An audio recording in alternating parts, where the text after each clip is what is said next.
Magandang araw sa atin lahat. Ang ibabahagi ko ngayon na video content about sa work. Ngayong araw ay duty kami sa Abu Dhabi, kung saan ay magpiprepare kami ng event para sa school. At ngayon ay ngayong araw ay umaga kay ganda at masisilayan natin ng sikat ng araw ngayong umaga.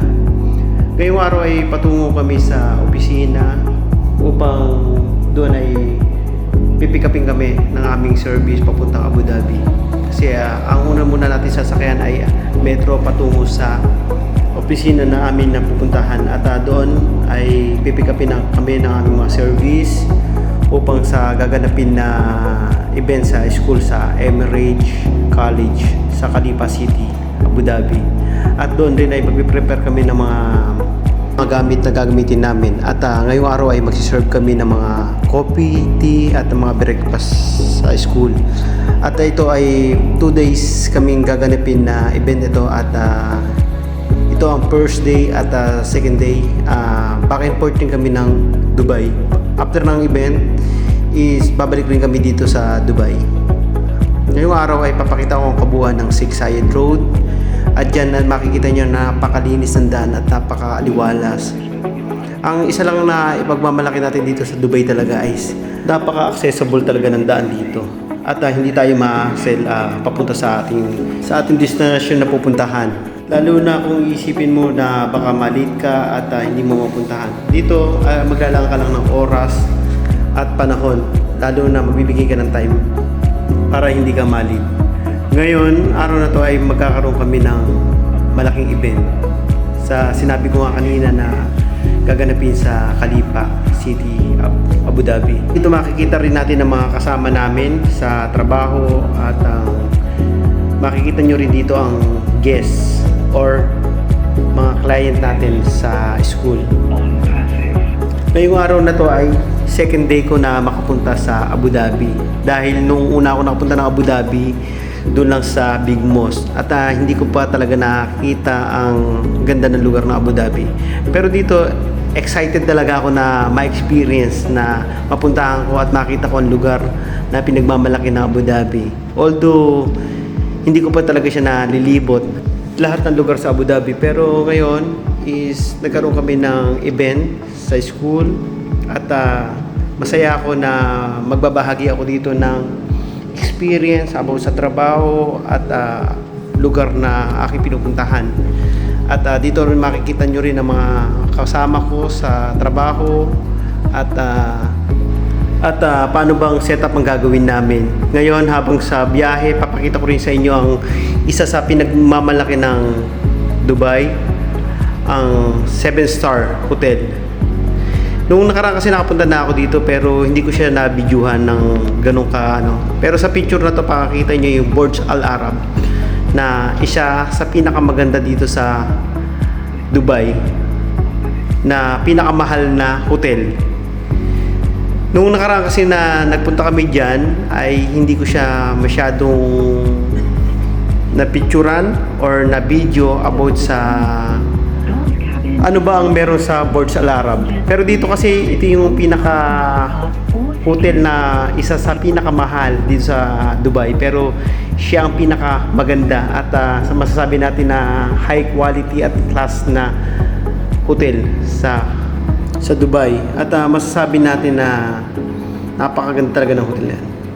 Ngayon ay habang nasa biyahe kami ay sumakay na kami sa service namin sa sasakyan na van. Nag-transfer na rin kami ng aming sasakyan kasi wala kasing diretsong metro papunta sa Abu Dhabi.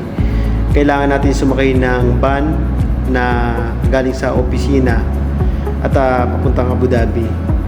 Kasi ang Abu Dhabi wala pa sila na metro station. Ang Dubai lang. Ngayon nandito na tayo sa Khalifa City sa Abu Dhabi. Nandito na rin kami sa school na aming pagdudutihan dito sa Emirates College at dito na makikita niyo yung mga kasama ko at magpiprepare kami, mga guests, lahat ng amin na gagawin ng mga activities ngayong araw.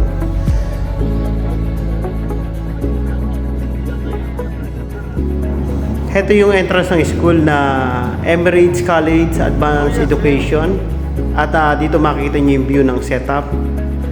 At ipapakita ko rin sa inyo yung mga kasama ko dito sa school na gaganapin na event. At yan sila. Yan yung mga kasama natin sa trabaho. And then papakita ko rin sa inyo yung pinaka-setup na i-serve namin na pagkain sa mga guests. At iba-ibang klase ng food na amin na preparation or presentation ngayong araw na to. At ayan, iba-ibang klase. Ayan, puro sila mga canopy platters. Ngayon ay mag-shoutout muna tayo sa mga kaibigan natin na si Rosalinda Articosa at kay Ron Lemuel Bunag na taga-Nueva Ecija rin yung kababayan ko. And then si Cristina Villanueva, shoutout sa'yo.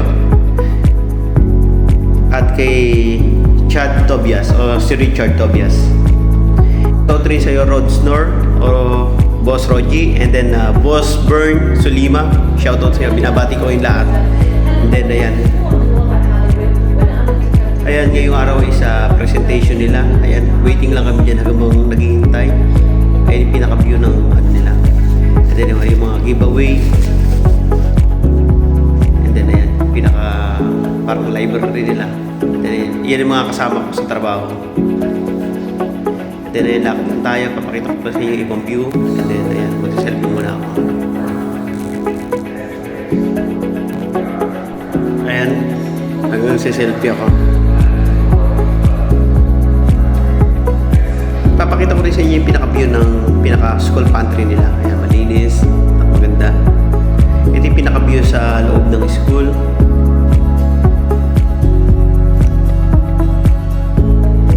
That you are delivering, it always shows that you are more mature when you can report on these strategies.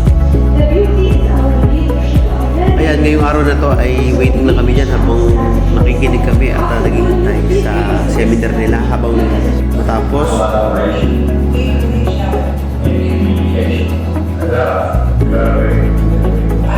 Dito kasi ay malapit na rin matapos yan. Magpiprepare na rin kami na mag-impake sa mga gamit namin. At para pagbalik namin ng Dubai, naka-ready na lahat. Kasi nasa 2 hours rin ang biyahe mula sa Dubai to Abu Dhabi or Abu Dhabi to Dubai. Ayan, back to Dubai na kami. Ayan, biyahe namin ng aming service. Sana nagustuhan nyo itong video ko at sa susunod gagawa tayo ng mga iba-ibang activities natin at gawain natin dito sa Dubai. Salamat at mag-iingat kayo parati. God bless.